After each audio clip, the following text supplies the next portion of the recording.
नमस्कार, VKB news मध्ये आपले स्वागत आहे। सर्वप्रथम बघूया आजच्या ठळक घडामोडी।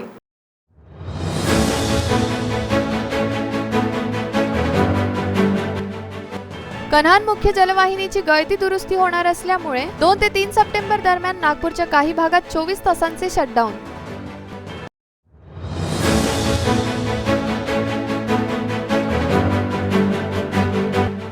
गड्डीगोदाम परिसरातील ओसंडून वाहणाऱ्या शक्ती नाल्यामुळे नागरिक त्रस्त, वस्तीत सर्वत्र शिरले दुर्गंधीयुक्त पाणी।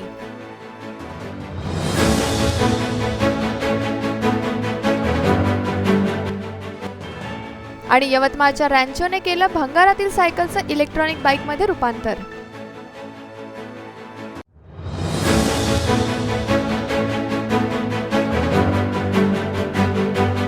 आजच्या ठळक घडामोडींनंतर आता सविस्तर वृत्त। मंगळवारी नागपुरात भाजप प्रदेश अध्यक्ष चंद्रकांत दादा पाटील यांचे आगमन झाले। यावेळेस प्रसार माध्यमांशी बोलताना त्यांनी मुख्यमंत्र्यांनी जन आशीर्वाद यात्रेवर केलेल्या टीकेचे आपल्या शैलीत उत्तर दिले असून जन आशीर्वाद यात्रेला भरभरून जनतेचा आशीर्वाद मिळून राहिला अशी माहिती दिली। त्यांनी त्यांच्या बाबांना विचारावा किंवा इंदिरा गांधी या सगळ्याचा कसा उपयोग करायचा, किती जणांना संपवलं याचा एक इतिहास आहे। आज किमान मोदीजी किंवा अमित भाई असं काही कोणाला संपवण्यासाठी करत नाहीत, पण तुम्ही पैसे खायचे आणि त्याची चौकशी पण करू द्यायची। चौकशी केल्यानंतर तुम्ही खाल्ले नहीं झाले की मोकळे सुटाल। जन आशीर्वाद पर मुख्यमंत्री जी जब टीका करते हैं तो उसका लक्षण यही है कि जन आशीर्वाद यात्रा को बड़ा रिस्पांस, बड़ा प्रतिसाद मिला, क्योंकि उसको रिस्पांस नहीं मिलता तो फिर उन्होंने उसकी एक दूसरे से टीका करनी चाहिए या चेष्टा करनी चाहिए, एक कैजुअल लेना चाहिए। क्या यात्रा निकाली, 10 भी लोग नहीं थे। कुडाल जैसे शहर में, जिस शहर की आबादी 20,000 है, उस शहर की आबादी में भी आजू बाजू के गांव के 12,000 लोग इकट्ठा आए थे। सावंतवाड़ी में यात्रा पहुंची रात्रि 10 बजे के बाद माइक बंद हुआ, फिर भी 20-22,000 लोग खड़े थे। क्या ये फिगर मेरे हैं? सरकार आप चलाते हैं तो चेक करो। तो इसका प्रतिसाद देखकर ये घबड़ गए, क्योंकि राष्ट्रवादी का बेस कहा पश्चिम महाराष्ट्र, ऑल इंडिया पार्टी कहाँ से चुनकर आते, पश्चिम महाराष्ट्र। वैसे ही ये पंतप्रधान बनने का सपना देखते हैं। बेल्ट सिर्फ कोकण, और कोकण में भी क्या, कोकण में आते हैं सिंधुदुर्ग, रत्नागिरी, रायगढ़। सिंधुदुर्ग जिले में अब 3/4 गाँवों में, 3/4 गाँवों में सरपंच बीजेपी के हैं, जिला परिषद बीजेपी के हैं। पिछले बार राणे जी का लड़का गिरा, वो बहुत कम वोट से गिरा, क्योंकि विनायक राउत जी और हम बीजेपी शिवसेना साथ में थे। अब देखते हैं चुनाव अकेले लड़ो, फिर मोदी जी के बलबूते पर विजयी होए, अपने बलबूते पर देखते हैं। असं आहे की मला प्रसंग माहीत नव्हता, मगाशी कळला, पण ह्या राज्यामध्ये कायद्याचं राज्य राहिलेलंच नाही। असं आहे की अनिल देशमुखांवर 3-3, 4-4 वेळेला सर्च वॉरंट निघतं, त्यांची ही प्रॉपर्टी जप्त झाली, ती प्रॉपर्टी जप्त झाली, आणि ते अजूनही अटक होत नाहीत ह्या कोर्टात, मग इथे फेटाळलं गेलं की त्या कोर्टात। तिथे सामान्य माणूस जो आहे त्याने कायद्याची भीती का बाळगावी? ते कायद्याची भीती संपली। देवेंद्रच्या काळामध्ये कन्व्हिक्शन रेट म्हणजे गुन्हा केल्यानंतर शिक्षा होण्याचा रेट 9%वरून 52%वर गेला। यांनी पुन्हा एकदा तो 8%वर आणलेला आहे। सांगावं त्यांनी आकडेवारी सांगावी की कन्व्हिक्शनचा रेट किती कमी झाला। हां चला।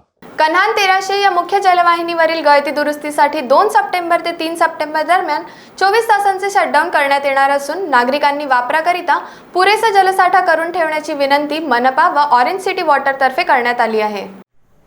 कन्हान जलशुद्धीकरण केंद्रावरून येणाऱ्या 1300 mm डायाच्या पाईपलाईनवर कामठी रोडवर साई मंदिरच्या मागे फार मोठी गळती आढळून आलेली आहे।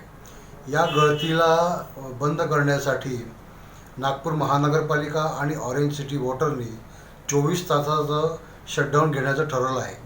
हे शटडाऊन दिनांक 2 तारखेला सकाळी 10 ते 3 सप्टेंबरला सकाळी 10 पर्यंत या शटडाऊनमध्ये काम चालेल।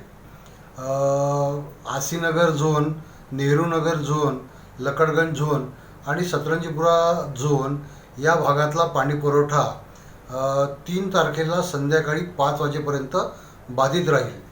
सायंकाळी 5च्या नंतर या 4ही झोनमध्ये कमी दाबाने पाणी पुरवठा होणार आहे। तसंच रविवारी, शनिवारी आणि रविवारी 48 तास या भागांमध्ये 4ही झोनमध्ये कमी दाबाने पाणी पुरवठा होण्याची शक्यता आहे. तरी सर्व नागरिकांना विनंती आहे की पाण्याचा योग्य साठा करून ठेवावा आणि OCW आणि नागपूर महानगरपालिकेला सहकार्य करावे. धन्यवाद. नागपुरातील गड्डी गोदाम परिसरातील मोहन नगर इथे असलेल्या शक्ती नाल्यामुळे येथील लोक त्रस्त झाले आहेत. हा नाला नेहमी ओव्हरफ्लो होत असल्यामुळे वस्तीत नाल्याचं दुर्गंधीयुक्त पाणी शिरतं. एवढंच नाही तर या पाण्यामुळे वस्तीतील लोक विविध आजारांना बळी पडत असून या नाल्याची साफसफाई व्यवस्थित होत नसल्याची इथल्या नागरिकांची तक्रार आहे. मैं इस बस्ती में ही रहता हूँ. मैं काफ़ी सालों से यहाँ की समस्या देख रहा हूँ. हमारा जो शक्ति नाला है, प्रशासन, शासन और राजनेताओं की वजह से हम ये भुगत रहे हैं कई सालों से. ये हमेशा बड़ा नाला शक्ति नाला है, वो हमेशा ओवरफ्लो होता है, बस्ती में पानी घुस जाता है. और बस्ती में कई सालों से ऐसा घुस रहा है, लेकिन नगर सेवक हो या प्रशासन अधिकारी हो, इन्होंने सिर्फ अभी तक के हमको आश्वासन ही दिया है. फाइल चल रही है, फाइल अटक रही है. पिछले बार सरकार थी, पालक मंत्री थे, इन्होंने भी बोला था काम करेंगे. वो यहाँ पे आके बैठे भी थे, पालक मंत्री बावनकुले साहब आए थे यहाँ, उन्होंने भी देखा था. उन्होंने बोला था कि ये काम करेंगे अपन. उनके तरफ भी फाइल आई थी, लेकिन अभी तक के फाइल मंजूरी नहीं हुई है. प्रशासन पे अटका रहा, कोरोना का बहाना बनाया, सब कुछ करते जाते हैं. नगर सेवक कौन है यहाँ पे? यहाँ पे 4 नगर सेवक है. कौन है? इसमें 3 बसपा के नगर सेवक है, 1 कांग्रेस का है, और चारों के चारों यहाँ पे नारादार है. मैं एक के साथ मैं तो खुद रहता भी हूँ, लेकिन मैं भी थक चुका हूँ बोल बोल के कि हमारे बस्ती का विकास करना है.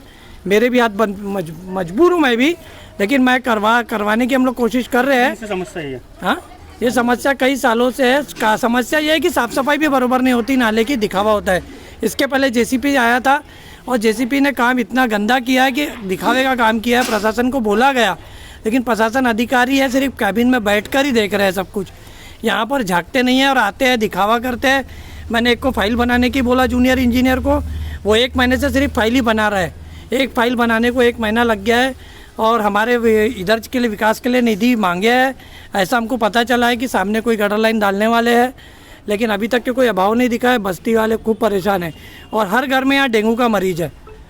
फलेरिया कितने लोग आए डेंगू का? कितने? यहाँ पे कम से कम मैं बोलता एक घर से एक हर घर में आर में यहाँ तो 20-25 डेंगू के पेशेंट होंगे. लेकिन हमारे तो लापरवाही होती जा रही है, प्रशासन और शासन दोनों की तरफ से हो रही है. आपके माध्यम से मैं उन तक पहुंचाना चाहता हूं ये बात. मेरा नाम मेरी लूसी सती सलैया दासर है. मेरे घर के सामने बहुत बड़ा गटर है. वो गटर बार बार भरते रहता है. मैंने उसके बारे में कंप्लेंट डाली NMC में जाके, कोई कार्रवाई नहीं करते. जब अगले साल मैंने डाली थी तो वहाँ के गटर लाइन का पूरा साफ कराए थे, तो उस सब से मेरे घर में पानी जमा नहीं होता था. हमारे घर में हमारे को जाने की तकलीफ है. हमारे घर में हमारे बच्चे उधर बीमार ये हो जाते हैं, और कहीं बच्चे वहाँ बीमारी भी है. डेंगू के कितने सारे हो गए, पर पानी वो निकालते ही नहीं. और ना वो नगर सेवक, वो भुर्रेवार भी आता नहीं, कोई देखता नहीं. यहाँ हमने जाके राजेंद्र गुप्ता को भी बोले, वो भी नहीं आता है देखने को. कितने नगर सेवक है यहाँ? कितने नगर है? 4 नगर सेवक है, उसमें से एक भी झाँक के नहीं देखता, कोई आके देखता भी नहीं. और उल्टा बोलता है कि यहाँ कोई मरेगा जब आके हम आएंगे. यहाँ कोई मरने वाला है तो जब हमको आके बताना कि कोई गिर के मर गया है, वो स्लिप होके मर गया वहाँ, तो हम आके देखेंगे. फिर हमने क्या करना चाहिए? और हम तो हमारे घर के अंदर जा भी नहीं सकते, ऐसा पानी भरा रहता हुआ. हमको पूरा ऐसा गिरते पड़ते हमारे घर के. और वो हमारे घर के सामने में एक लेडी भी गिर गई, उसकी पीठ की हड्डी भी टूट गई है वो चिकने के कारण से, क्योंकि पानी जमा रहने के कारण से चिकना होता है. वो कोई साफ सफाई नहीं होती तो उसके लिए क्या कर सकते हैं? हम बोल बोल के परेशान हो गए. कितने साल से आप कंडक्ट कर रहे हैं? अभी हम मेरे को तो आके कम से कम 15-16 साल हो गए, जब से मैं भी नाटक देख रही हूँ. मेरा नाम अंकुश गेड़म है. मैं गड्डू धाम मोहनगर का रहने वाला हूँ.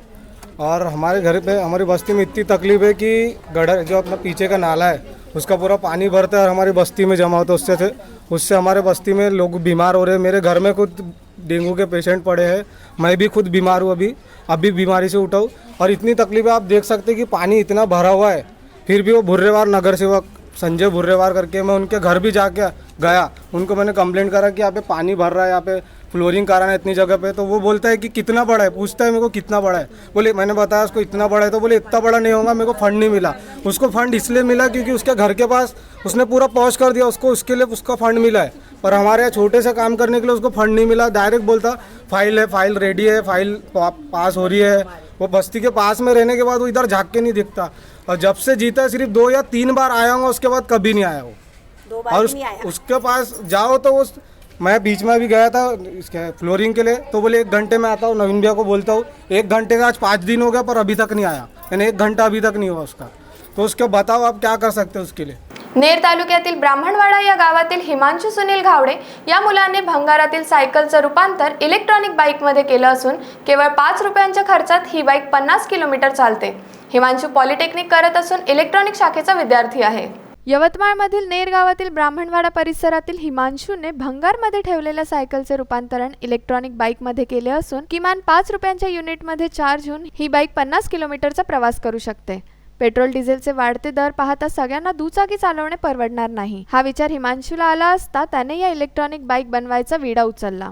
घरातल्या भंगारमध्ये ठेवलेली सायकल बाहेर काढली, तसेच आपल्या खाऊसाठी जमा केलेल्या पैशांमधून ही इलेक्ट्रॉनिक बाईक बनवली. 4.5 तासात बाईक चार्ज होऊन ही बाईक 50 किलोमीटरचा प्रवास करू शकते, ज्याच्या चार्जिंगसाठी फक्त 5 रुपयाचे युनिट जळते. तसेच या बाईकमध्ये 3 क्विंटल पर्यंत वजन ओढण्याची क्षमता आहे. हिमांशू पॉलिटेक्निक इलेक्ट्रॉनिक शाखेचा विद्यार्थी असून लहानपणापासून जुगाडू काहीतरी करण्याची त्याला आवड आहे. हिमांशू याला विदर्भाचा रॅन्चो म्हणायला हरकत नाही. माझं नाव हिमांशू सुनील गावडे आहे. मी ब्राह्मणवाडा पूर्व इथे राहतो. मी इंजिनिअरिंग करत आहे पॉलिटेक्निक. मी सेकंड इयरला आहे इलेक्ट्रॉनिक्स ब्रांचला.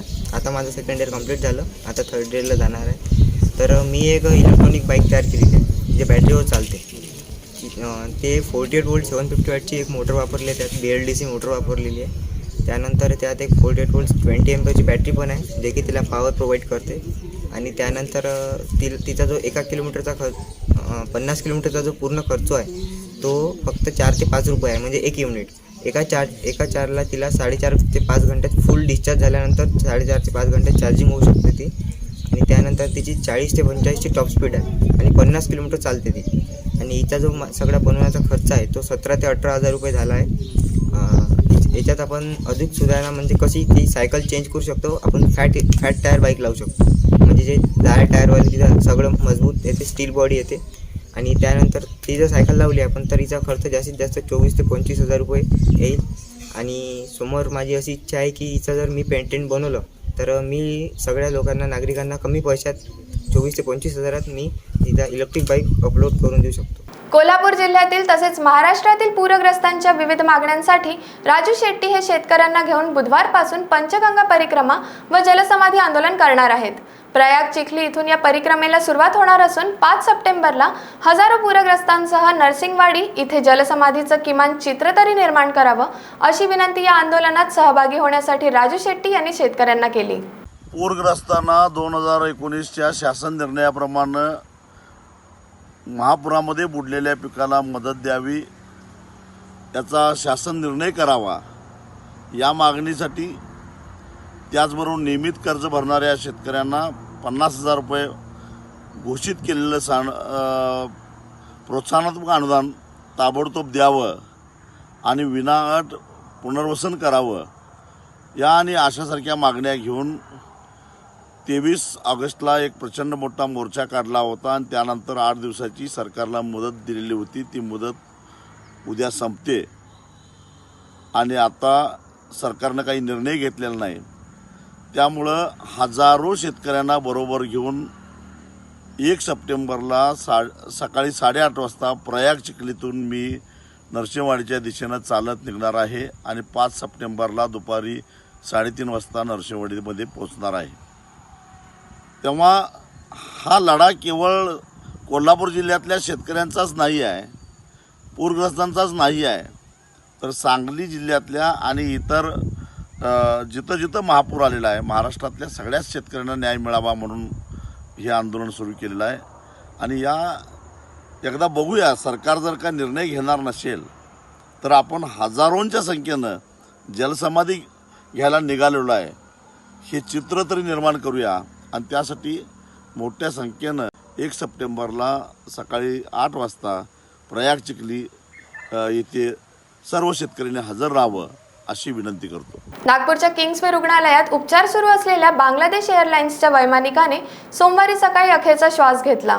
उडत्या विमानात हृदयविकाराचा झटका आल्याने शुक्रवारी नागपूर विमानतळावर आपत्कालीन लँडिंग करून वैमानिकाला किंग्सवे रुग्णालयात दाखल करण्यात आले होते, जिथे उपचारादरम्यान वैमानिकाचा मृत्यू झाला. बांगलादेश एअरलाइन्सच्या विमानाचे आपत्कालीन लँडिंग शुक्रवारी सकाळी 11:40 वाजता नागपूरच्या आंतरराष्ट्रीय विमानतळावर करण्यात आले होते. त्यावेळी या विमानात 126 प्रवासी उपस्थित होते.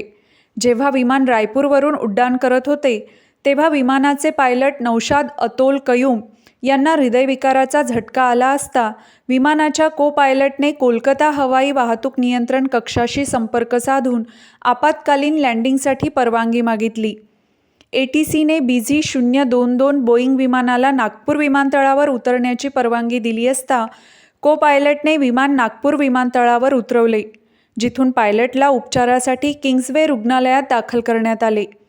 वैमानिक शुक्रवार ते सोमवारपर्यंत उपचार घेत होते, परंतु प्रकृतीत सुधारणा न झाल्याने सोमवारी सकाळी 11च्या सुमारास त्यांना मृत घोषित करण्यात आले. सूत्रांकडून मिळालेल्या माहितीनुसार हा वैमानिक आधीच उच्च रक्तदाबाने ग्रस्त होता आणि त्यानंतर त्याला ब्रेन स्ट्रोकमुळे हृदयविकाराचा झटका आला. वैमानिक मूळचा ढाका येथील आहे. तसेच रविवारी सकाळी त्याचे नातेवाईक नागपूरला पोहोचले होते. सध्या या प्रकरणी सोनेगाव पोलीस ठाण्यात अपघाती मृत्यूची नोंद करण्यात आली असून वैमानिकाच्या कुटुंबियांनी त्याचा मृतदेह ढाका येथे नेण्याची तयारी केली आहे, असे सांगण्यात आले आहे. वेळ झाली का छोट्याशा ब्रेकची, भेटूया ब्रेक नंतर. बाय. सब जानना चाहते हैं मेरा फेवरेट कलर, मेरा फेवरेट डेस्टिनेशन, मेरी फेवरेट डिश, पर कोई ये नहीं पूछता कि फेवरेट डिश मैं बनाती कैसे हूँ. अरे यार, जिसे टेस्टी खाना पसंद है वो अच्छे टेस्ट तक पहुँच ही जाता है. सुरुचि मसाले, खाने में हो रुचि तो घर लाइए सुरुचि. अपने सपनों की उड़ान भरने की इच्छा तो हर किसी की होती है, पर पंख भी तो मजबूत होने चाहिए, जो देता है flywheel aviation academy. Flywheel aviation academy एक ऐसा इंस्टीट्यूट है जहां पर एयरलाइंस एंड एयरपोर्ट हॉस्पिटैलिटी और टूरिज्म मैनेजमेंट, साथ ही यहां campus interview, guidance by industry expert, practical training at airport, expert faculty, personal grooming जैसे कई सारे बेनिफिट्स आप पा सकते हैं. Flywheel aviation academy, 1 degree, 3 job opportunities. Flywheel Aviation Academy gives you a degree or diploma with a job. Flywheel Aviation Academy, 365 Gandhinagar, LAD College Square, beside Karnataka bank Nagpur. Break नंतर आपले स्वागत आहे. नागपूर शहरात कोविड नंतर आता डेंग्यूने थैमान घातले आहे. शहरात 500हून अधिक रुग्ण आढळल्यानंतर प्रशासन आता खडबडून जागे झाले असून आता घरोघरी जाऊन सर्वेक्षण सुरू करण्यात आले आहे. ऑगस्टच्या 25 दिवसात शहरातील 60,000हून अधिक घरांमध्ये डेंग्यूच्या डासांच्या अळ्या सापडल्या. शहराच्या एकूण लोकसंख्येनुसार प्रत्येक 10व्या घरात डेंग्यू डासांच्या अळ्या सापडल्या आहेत, जे शहरातील रहिवाशांसाठी धोक्याची घंटा आहे. जुलै दरम्यान नागपूर महानगरपालिकेने 98,006 घरांचे सर्वेक्षण केले. या दरम्यान 1,064 लोक तापाने त्रस्त असल्याचे आढळून आले. 38,340 कूलर तपासण्यात आले. यातील 5,408 कूलरमध्ये डेंग्यू डासांच्या अळ्या सापडल्या. जुलैच्या तुलनेत 1 ते 25 ऑगस्ट दरम्यान 60,344 घरांमध्ये डेंग्यूच्या डासांच्या अळ्या सापडल्या असून डेंग्यू संदर्भात आयोजित बैठकीत घरोघरी जाऊन लोकांना जागरूक करण्याचा निर्णय घेण्यात आला. मलेरिया आणि फायलेरिया विभागाच्या अधिकारी दीपाली नासरे यांनी हे पावले उचलल्याबद्दल सांगितले. 1 ते 25 ऑगस्ट दरम्यान 1,02,71 घरांची चाचणी करण्यात आली असून त्यापैकी 60,344 घरांच्या तुलनेत 34.23% घरांमध्ये डेंग्यूच्या अळ्या सापडल्या. त्या दरम्यान 2,016 लोकांना ताप असल्याची माहिती समोर आली आहे. वर्धा येथे शहर काँग्रेस कमिटीच्या वतीने शहरातील खड्डे बुजविण्यासाठी ST डेपो रोडवर फलक पूजा आंदोलन करण्यात आले. यावेळी काँग्रेस कमिटीचे सर्व पदाधिकारी व कार्यकर्ते उपस्थित होते. वर्धा शहरातील ST डेपो रोडचे भूमिपूजन होऊन सुद्धा अजूनपर्यंत या रस्त्याचे सिमेंटीकरण किंवा डांबरीकरणाचे काम झाले नाही. रस्त्यावर अनेक खड्डे पडले असून यामुळे अनेक अपघात या परिसरात होतात. तसेच पावसाळ्यात पाणी साचूनही अनेक अपघात होतात. याचा निषेध म्हणून शहर काँग्रेस कमिटीच्या वतीने ST डेपो रोडवरील खड्ड्यामध्ये बेशरमचं झाड लावून भूमिपूजन फलकाची पूजा व आरती करून आंदोलन करण्यात आले. तसेच या मार्गाचे काम तातडीने पूर्ण करण्यात यावे अशी मागणी काँग्रेस कमिटीचे शहर अध्यक्ष सुधीर पांगुळ यांनी केली. गेल्या 1.5 महिन्यापासून ह्या रोडचं उद्घाटन झालं आहे. माननीय खासदार, आमदार, स्थानिक नगराध्यक्ष, उपाध्यक्ष आणि सगळे त्यांचे स्थानिक नगरसेवक यांच्या शुभ हस्ते या रोडचं उद्घाटन झालं आहे. पण गेल्या 1.5 महिन्यापासून पाहतो इथे साधी गिट्टी पण नाही पडली आणि याच्या पहिले गेल्या 15 वर्षापासून ह्या रोडची दुर्दशा फार बेकार आहे. इथे जाणाऱ्या एसट्या आणि लहान बालकं आणि म्हातारे आणि ह्या रोडवर 5-7 दवाखाने आहे. ह्या दवाखान्यामध्ये येणारे जे रुग्ण आहेत त्यांनासुद्धा अतोनात त्रास होतो आहे. आम्ही याच्या पहिलेसुद्धा पण 1-2दा निवेदन दिले, पण याचा काही फायदा झाला नाही आहे. आणि आपल्या फक्त बोर्ड लावायचा, आपले नाव मोठं करायचं, पण दर्शन खोटं आहे. त्याच्यामुळे आमची मागणी आहे की वर्धा नगर परिषदेने ह्या रोडचं लवकरात लवकर म्हणजे कामाची सुरुवात करावी, जेणेकरून लोकांना जो त्रास होत आहे, स्थानिक लोकांना जे रोडला दुकान आहे, ह्या रोडच्या दुकानाचे ग्लास फुटते आहे, स्थानिक लोकांच्या घरामध्ये पाणी शिरते आहे आणि ह्याच्यामुळे मध्ये आता काल परवा पाणी आला, पण याच्या 8 दिवसापहिले जे इथे त्यांनी हे टाकलं डस्ट, त्या डस्टमुळे लोकांच्या घरात असे धूळ जात होती, ज्यामुळे भरपूर लोकांना दम्याचा त्रास झाला आहे. आणि स्थानिक प्रशासनाला नगर प्रशासनाला आमची विनंती आहे की येणाऱ्या काळामध्ये 8 दिवसामध्ये ह्या रोडचं तुम्ही डागडोजी किंवा काहीतरी लवकरात लवकर बांधकाम चालू करावं, जेणेकरून उद्घाटन झालं आणि झोपी गेलं. म्हणून आम्ही यांचा जाग आणण्यासाठी हा वर्धा शहर काँग्रेस कमिटीने आंदोलनाचा पवित्रा घेतला आहे. नागपुरातील सुरेश भट सभागृहाच्या बाहेर सोमवारी मी कलाकार या आंदोलनाशी निगडीत कलाकारांनी एकत्र येऊन नटराजाची महाआरती केली. राज्य शासनाने 1 सप्टेंबरपासून नाट्यगृहे खुली करावी हा इशारा देण्यासाठी रंगकर्मींनी ही महाआरती केली.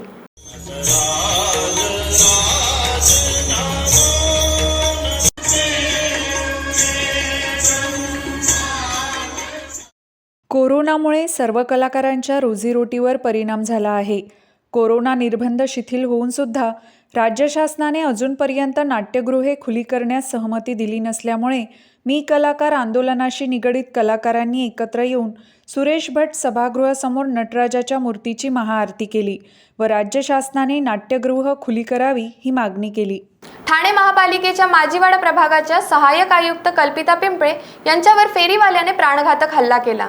कल्पिता पिंपळे या कासरवडवली भागात अनधिकृत फेरीवाल्यांवर कारवाई करत होत्या. या दरम्यान एका फेरीवाल्याने त्यांच्यावर धारधार शस्त्राने जीवघेणा हल्ला केला असता बचावासाठी त्यांनी डोक्यावर हात ठेवला. त्यातच त्यांच्या हाताची 3 बोटे तुटली असून डोक्याला देखील गंभीर दुखापत झाली आहे. आज संध्याकाळी 6:15च्या दरम्यान वडवली येथे आमच्या माजीवाडा मानपाडा प्रभाग समितीच्या सहाय्यक आयुक्त श्रीमती कल्पिता पिंपळे या फेरीवाल्यांच्या विरोधात किंवा अनधिकृत फेरीवाल्यांच्या विरोधात कारवाई करत असताना त्यांच्यावरती जीवघेणा हल्ला झालेला आहे. यामध्ये त्यांच्या डाव्या हाताची 3 बोटं तुटलेली आहेत, उजव्या हाताला जखम झालेली आहे, शिवाय त्यांच्या डोक्यालाही जखम झालेली आहे. त्यांना ठाण्याच्या ज्युपिटर हॉस्पिटल येथे आता ॲडमिट केलेलं आहे. आम्ही त्या ठिकाणी आहोत. त्यांच्यावरती आता थोड्याच वेळात पुढचे उपचार या ठिकाणी चालू होत आहेत. हा जो भ्याड हल्ला झालेला आहे, अशा हल्ल्यामुळं ठाणे महानगरपालिकेचं प्रशासन बिलकुल काही घाबरणार नाही. उलट अनधिकृत फेरीवाले आणि अनधिकृत बांधकाम करणारे लोक यांच्या विरोधातली मोहीम ही अधिक तीव्र करण्याचा प्रशासनानं या ठिकाणी मानस व्यक्त केलेला आहे.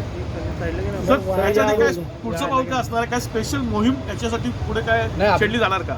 ठाणे महानगरपालिकेच्या हद्दीमध्ये अनधिकृत बांधकामांच्या विरुद्ध आणि फेरीवाल्यांच्या विरुद्ध अनधिकृत फेरीवाल्यांच्या विरुद्ध ही कारवाई सातत्यानं सुरूच असते. ही कारवाई या आजच्या हल्ल्यामुळं अजिबात कुठल्या प्रकारची थांबवली जाणार नाही. उलट ही कारवाई तीव्र करण्याचा आम्ही या ठिकाणी निर्णय घेतलेला आहे. आपली कारवाई ही नियमाप्रमाणे होत असते. या ठिकाणी मगाशी मी सांगितल्याप्रमाणे जे काही बेकायदेशीर आहे, अनधिकृत आहे, यांच्याविरुद्ध ही कारवाईची मोहीम सातत्यानं सुरू असते, जी अधिक तीव्र केली जाईल. सर एकंदरीतच अशा वेळी बघतो आपण जेव्हा कारवाई करत जातात लोक, जेव्हा अधिकारी त्यांच्यावर हल्ले होतात, पोलीस प्रोटेक्शन मोठ्या प्रमाणात वाढवण्याची शक्यता वर्तवली जाते. पोलीस प्रोटेक्शन वाढवण्यात येऊ शकतं का, किंवा आणखी काही मॅन फोर्स लावण्यात येईल का? ठाणे महानगरपालिकेची यंत्रणा ज्या वेळेला कारवाईसाठी जाते त्यावेळेला महापालिकेची स्वतःची सुरक्षा यंत्रणा सोबत असते. त्याचबरोबर ज्या वेळेला आवश्यक वाटते त्यावेळेला आपण अधिकचं पोलीस फोर्स या ठिकाणी सोबत घेत असतो. यापुढं अशा पद्धतीची कारवाई करताना जर आवश्यकता वाटली, शक्यता वाटली तर आम्ही निश्चितपणानं अधिक पोलीस फोर्स या ठिकाणी अधिकाऱ्यांच्या कर्मचाऱ्यांच्या संरक्षणार्थ घेणार आहोत. राज्यमंत्री बच्चू कडू यांची ओळख जनतेचा नेता अशी आहे. सर्वसामान्य जीवनशैली व आपल्या अनोख्या अंदाजासाठी प्रसिद्ध असलेले बच्चू दादा सोमवारी अमरावती जिल्ह्यातील चांदूर बाजार इथे आयोजित कबड्डी स्पर्धेसाठी प्रमुख पाहुणे म्हणून गेले असता खेळाडूंना कबड्डी खेळताना पाहून त्यांनाही कबड्डी खेळण्याचा मोह आवरला नाही व त्यांनी खेळाडूंसोबत कबड्डीचा आनंद लुटला.